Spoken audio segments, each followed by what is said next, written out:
En el último episodio hablamos sobre cómo se sienten las distintas crisis de identidad y el día de hoy vamos a estar hablando de historias reales de personas que estuvieron pasando por cada una de esas tres crisis de identidad, que aparentemente hay más, así que sin dejar mucho más tiempo pasar, vamos a el PAI. El PAI es el podcast para aprender inglés y el día de hoy vamos a estar teniendo un nivel intermedio, es decir, un inglés relativamente básico, pero todo el episodio es en inglés, que es completamente entendible. Así que vamos a por ello.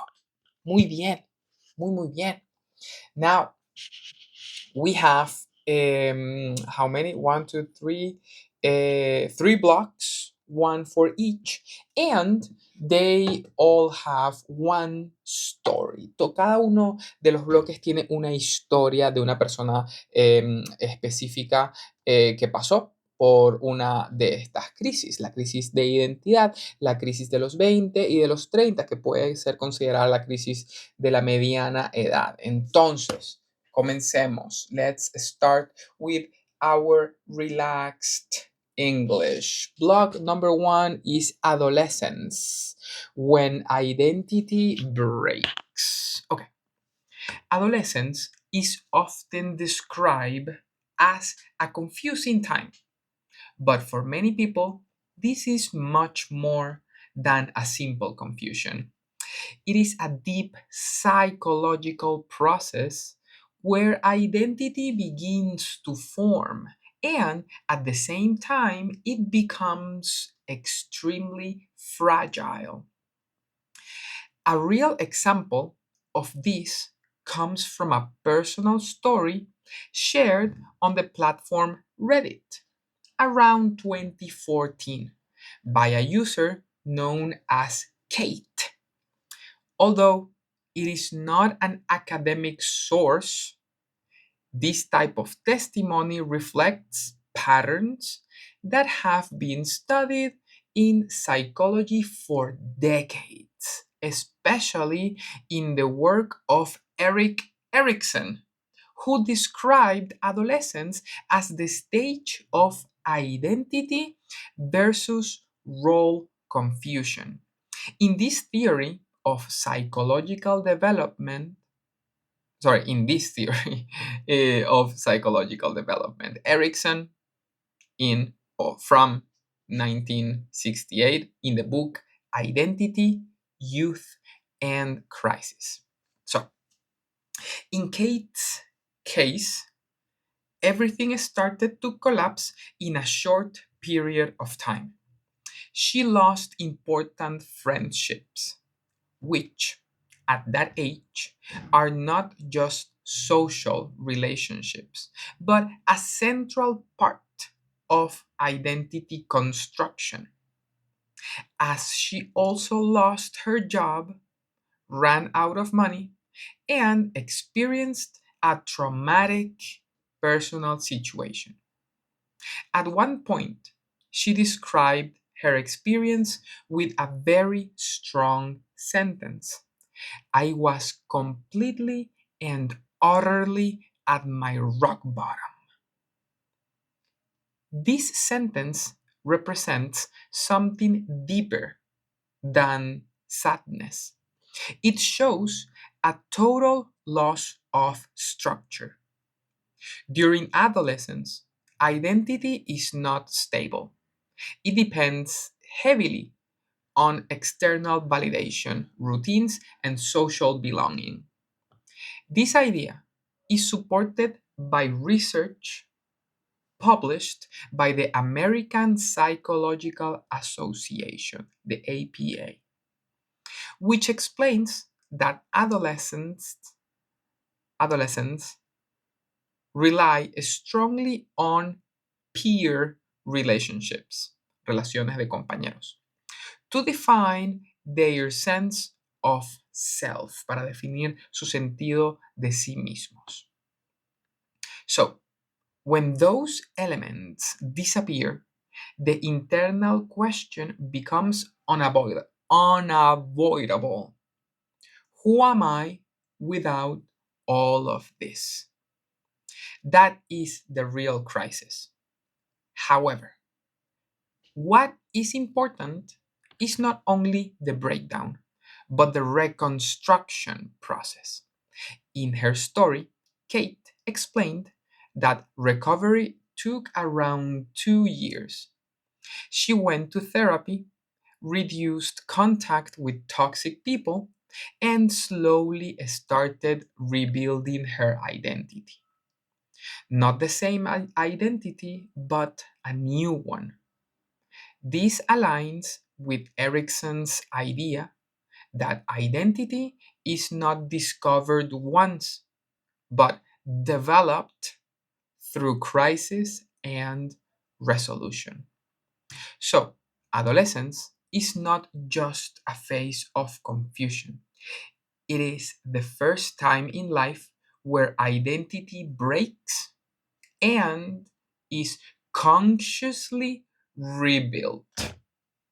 So, the second block is your 20s feeling behind in life, sentirse como que vas detrás de los demás. If adolescence is defined by the question, who am I?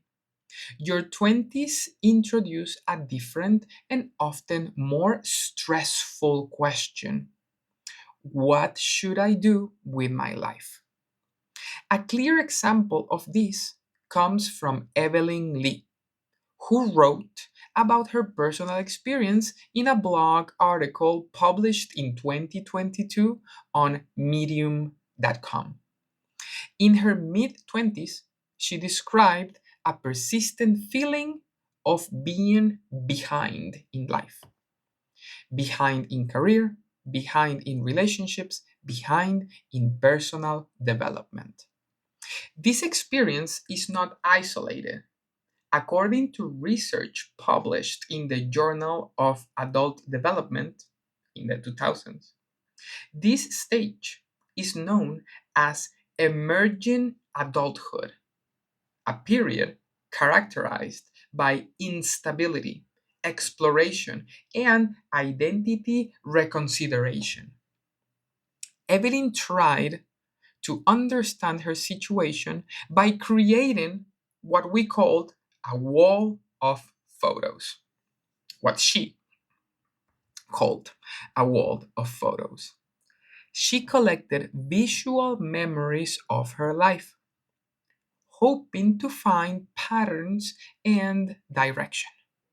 But instead of clarity, she found pressure because the more she analyzed her life, the more she compared it with others. Comparison is always the worst thing we can do. Comparing other people to others, or even worse, comparing ourselves to others, is just the worst for our heads. So, let me continue. This connects directly with studies from social psychology. Research published on platforms like psychologytoday.com explains that social comparison increases significantly during adulthood, young adulthood, sorry, especially due to social media exposure. In this stage, society presents a very clear script. You should have a stable job. You should have a clear career path. You should be you should be progressing constantly. But what happens when your internal identity does not match that script? Evelyn, oh, I'm distracted. I'm sorry. Evelyn realized something important. The life she thought she should want was not aligned with who she really was. This creates a specific type of anxiety Not chaos like adolescence, but a constant internal pressure, a quiet voice that says, you should be further ahead. Deberías ir más delante de lo que estás o del punto en el que estás ahora mismo. To explain this process, she used a metaphor that is also discussed in personal development literature. She compared this stage to a lobster, una langosta, growing. This idea has been popularized in talks and writings inspired by Dr. Abraham Maslow's theory on growth. Is from Maslow, Toward a Psychology of Being, from 1968. Wow. A lobster must break its shell to grow, but during that moment, it becomes vulnerable. I'm going to read that again. A lobster must break its shell to grow, but during that moment, it becomes vulnerable. That is exactly what happens in your 20s. You are not failing. You are between identities. And that uncomfortable space is not a mistake. It is necessary for growth. Whew, that's a heavy one. I'm gonna have to drink a little bit of water. So, in your 30s, when your life no longer fits, cuando tu vida ya no te queda, no compagina contigo. So, by the time people reach their 30s, the nature of the crisis changes again. The questions are no longer about identity or direction. Now, the question becomes, is this really the life I want? A well-documented example of this comes from the blog passportandplates.com, written by Ariana Argendal, Argandewall. Oh my god, terrible last name. In one of her articles, she describes her experience after university. She followed what society defines as the correct path. She traveled, then returned home and got a stable job. From the outside, everything looked successful, but internally, something felt wrong. She described spending around 2.5 years feeling disconnected from her life, not in a dramatic or chaotic way, but in a slow and persistent dissatisfaction. This type of experience is supported by research in adult psychology.